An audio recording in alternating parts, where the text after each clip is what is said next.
Assalomu alaykum futbol muxlislari va futbolsevar do'stlar. O'zbekiston va dunyomizda ro'y berayotgan eng so'nggi va qiziqarli xabarlar bilan ushbu kanal o'z ishini boshlaydi. Agar siz kanalda yangi bo'lsangiz, albatta obuna bo'ling. Xabarlardan birinchilar qatorida xabardor bo'lish uchun qo'ng'iroqchani bosib qo'ying. Bizni qo'llab-quvvatlash uchun ushbu videoga like bosishni unutmang. Turkiya Superligasining 10-turida Istanbul Başakşehir safarda Antalyaspor bilan ko'z sinashib 4-0 hisobda g'alaba qozondi.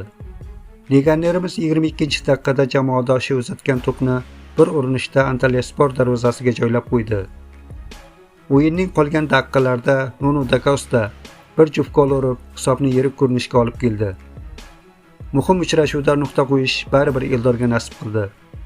Hamyurtimiz 88-daqiqada jamoadoshi Armin Arit uzatgan to'pni yana darvozaga joyladi.